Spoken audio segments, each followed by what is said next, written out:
What's going on, guys? It's your boy Greatest, and today I'm going to be giving you my personal opinion on the Sony 35mm G Master Series lens, and I'm going to tell you whether or not if I believe this lens is worth copying or not.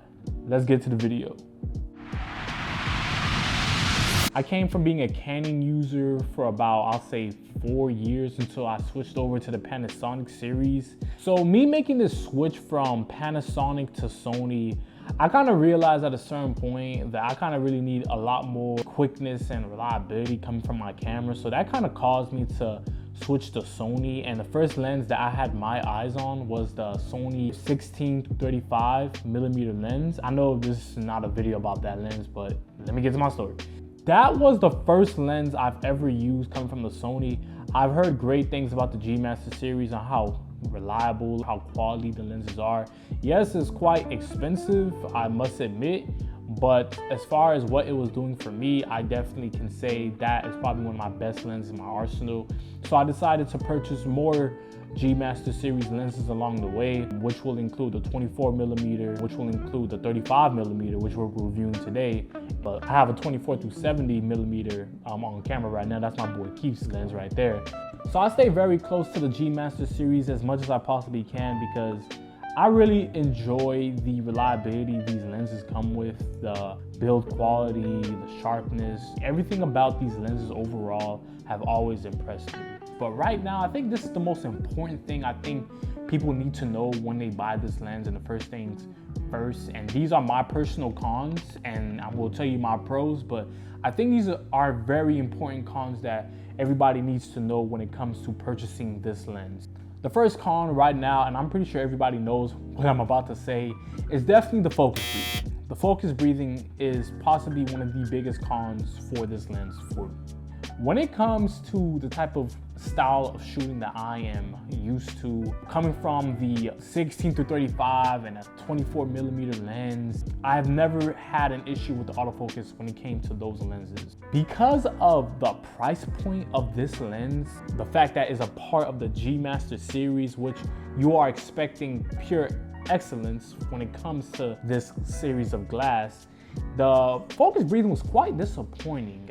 And there's compensation for it. I believe there was an update for this on the Sony bodies, but I'm not gonna lie, it's not it, man. It's just not it. It basically crops in, so it turns this 35mm lens to a 38, and it's just like, it makes a bit of a difference, and it's not bad, but it's just not it for me. I say when you hit the apertures of, I'll say 1.4 to 1.8, you're definitely gonna see a lot of focus breathing. It definitely goes away when you're around the aperture point of 2.0 to about 2.8. It definitely goes away around there, but the focus breathing, man, it definitely was just not it for me, man.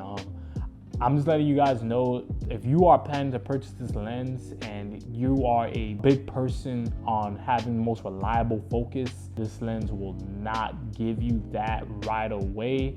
The second con, this lens starts at $1,400. When it comes to the G Master series, I'm pretty sure everybody kind of knows it's very, very expensive. I'm not gonna be the guy to justify its price, but I will tell you there are other lenses like the Sigma 35mm 1.8, which is starting at, I believe, $700. Either way, G Master series have a phenomenal lineup of great lenses, but I must admit, compared to its competitors in the Sony market, there are different options where you can have a way cheaper 35mm and you can possibly achieve its quality with those lenses as well. My third con, autofocus again. I'm gonna throw this in again for another reason. So I was shooting a wedding sometime before the new year, late 2022, and there was an opportunity where I threw on my 35mm to get some B-roll of the groom, and man, the focus breathing just kept bugging me out. And it's a wedding, so obviously you have to really be timed and precise when it comes to these things. You cannot fold when it comes to these things. So it's like, for me, having issues with the focus breathing while I'm trying to get these very important shots before the actual wedding, it was crucial. It was bugging me out. It was tripping me out. I just really feel like when it comes to settings like that, I don't ever really want to put this lens in a predicament like this ever again. Luckily, I threw on my 24-70 in that situation right after, which will be another review I will be doing about that lens. But when it comes to anything that isn't a reenactment, or if you do not have control where you can say, hey, do this again, or if it's just live, man, I wouldn't personally put this lens to the test. But I'm gonna talk about the pros on why I still have this lens in my arsenal, because it's crazy. Because after I noticed that the autofocus was just not it for me, I immediately was thinking about returning this lens. But there's a few pros that I have to really consider on why I kept this lens. So these pros right here are part of the reason that I kept this lens in my arsenal still. The first pro for me is definitely the sharpness. The sharpness on this lens is unmatched. I must admit, this lens is very beautiful. I've been in situations where I can say that this lens has showed out when it comes to its amazing image quality and how detailed it can really get. The quality of this glass is like amazing, and you can't, and of course this is G Master, so you have to expect only the very best when it comes to G Master lenses. So definitely the sharpness is definitely a pro for me. The second pro for me, it's weight.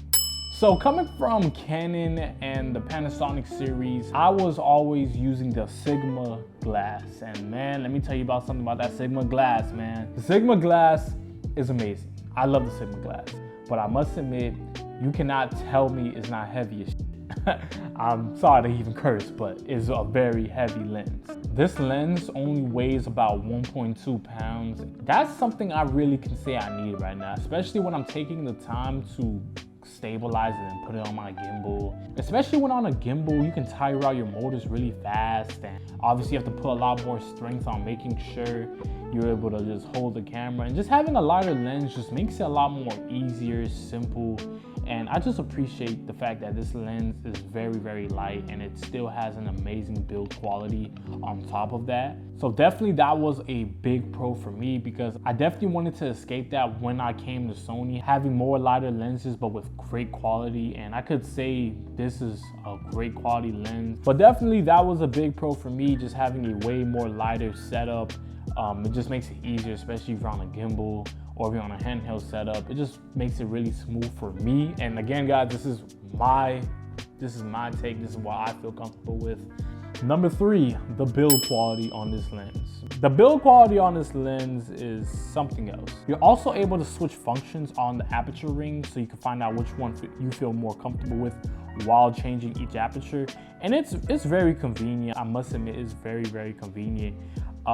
Again, as I stated before, it's just nice, small, compact. Like it's a very lightweight lens, and I just enjoy the build quality coming from this lens. It just feels like while you're holding it, it just feels like a tank, like a small tank in your hand that can just do so much damage. So I could say you're gonna definitely enjoy the build quality on this lens. I really did go through a few weather encounters with this lens, and I could say it has come on top every single time I had those small encounters.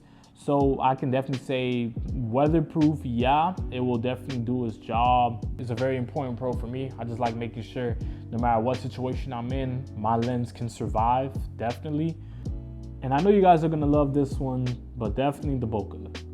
The bokeh on this lens is something else, man. It's something else, bro. Like, something about the G Master bokeh has always won me throughout these years. And if you guys are wondering, you get very little achromatic from this lens as well. And for me, it's even just a lot to even say.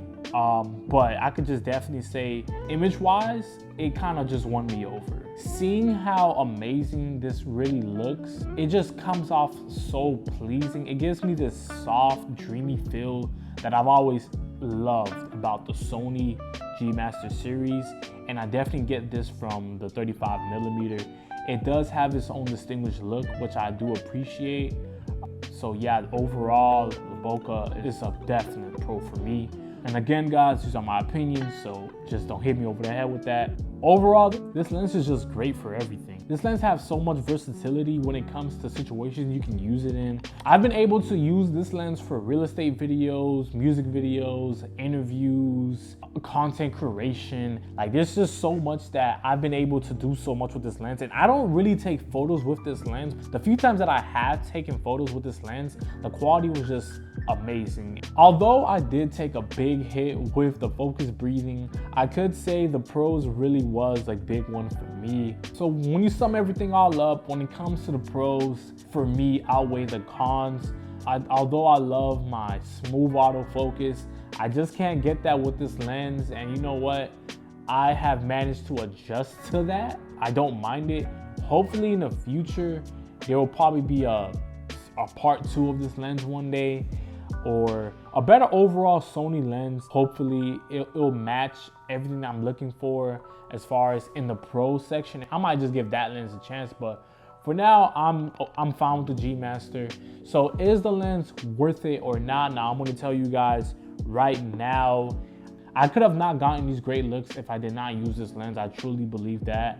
If you are a shooter or a creator who loves and needs autofocus to save their life, do not buy this lens. I'm just gonna be honest with you. But if you're able to work around that and you're just more invested into the build quality, the sharpness of this lens, the weight of this lens, I would say yes. Like, this is a yes. I would 100% recommend you to buy this lens. This is honestly one of my favorite lenses in my arsenal. But I could say my second favorite lens. I could say my all-time favorite is the 60-35. You guys can click the link down below if you guys want to check out that video. But this is also one of my favorite lenses as well. I hope you guys enjoyed this video. Stay tuned to my 24-70 G Master review. I hope you guys enjoyed this review. Stay tuned to the G Master 24-70 Mark II review. That should be coming later this month. I hope you guys enjoyed this video. If you guys have any questions, feel free to leave some questions below in the comments, and I'll definitely love to answer them. And anybody who owns this lens, if you have any experience with this lens, share your experiences below too as well. This was greatest, and I'm gonna see you guys later.